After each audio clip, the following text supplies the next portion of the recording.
about Napoleon Bonaparte on our new ongoing series, Conquerors in the World.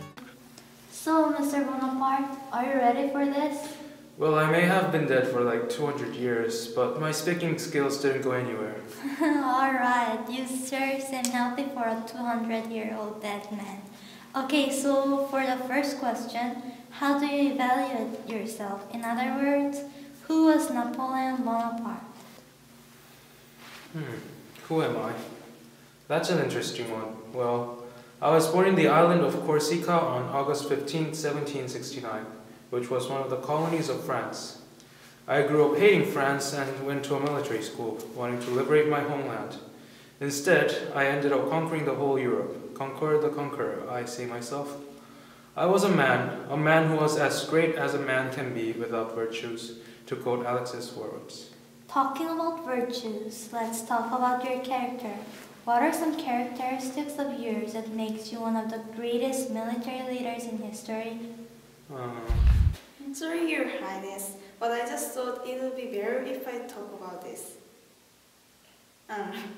Anyway, to introduce myself, I'm the writer that Mr. B just quoted from. To put things first, Napoleon was an amazing, effective leader. He was a brilliant battlefield tactician, too, which made his enemies never able to predict his next move.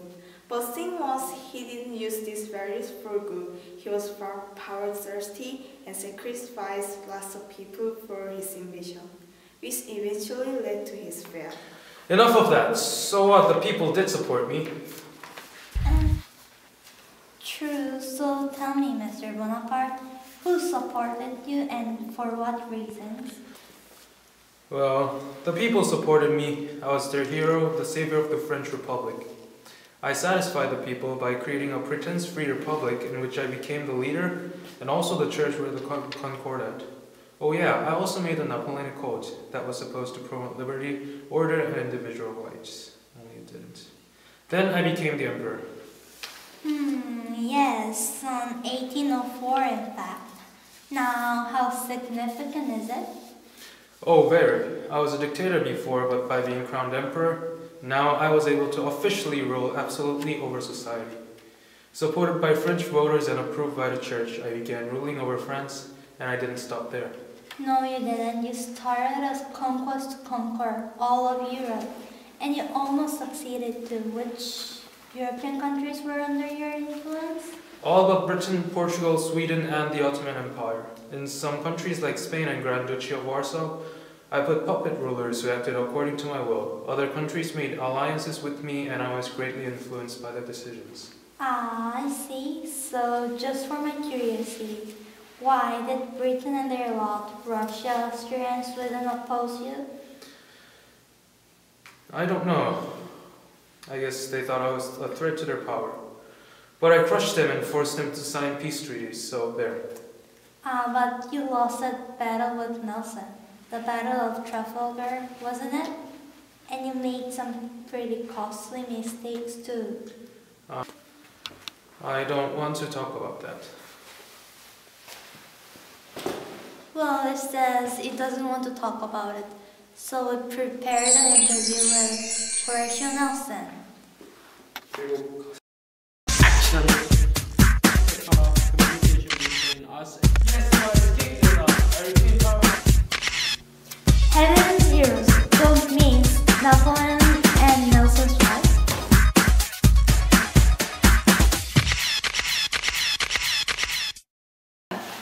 의자를 이쪽으로 하자. 역시 난 똑똑해. 의자를 이쪽으로 하고.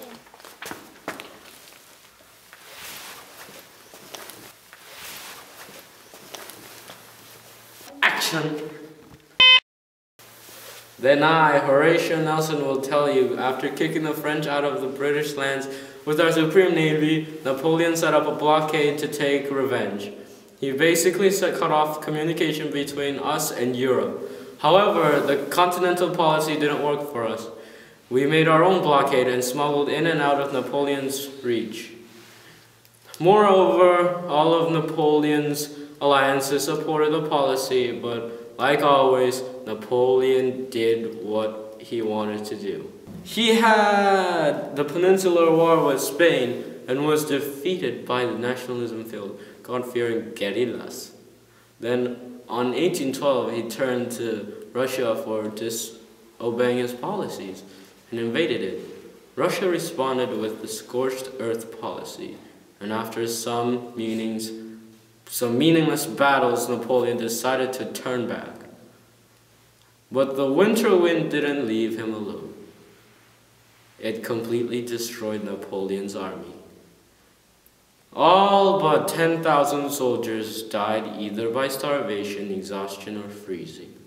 Then we, Britain, Russia, Prussia, and Sweden joined forces and sent Napoleon to exile to the island of Elba. Yes, but I escaped, didn't I? I retained power for 100 days and was gladly accepted by the peasants. Yes, but then you were kicked out again, weren't you? By our European allies. You cowards! You didn't want me as an emperor because you were afraid that you will lose your own powers. That's right. And we sure crushed you hard at the Battle of Waterloo, didn't we? And you didn't have a chance of winning, with one country sending army after army who were fresh and well organized, compared to your untrained, ill-prepared, and exhausted privates. And then you shipped me to the island of St. Helena just to be sure.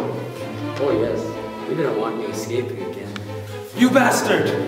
Well, that's life. You may have been an emperor, but in the end, you were just a poor, lonely prisoner in a small island. You!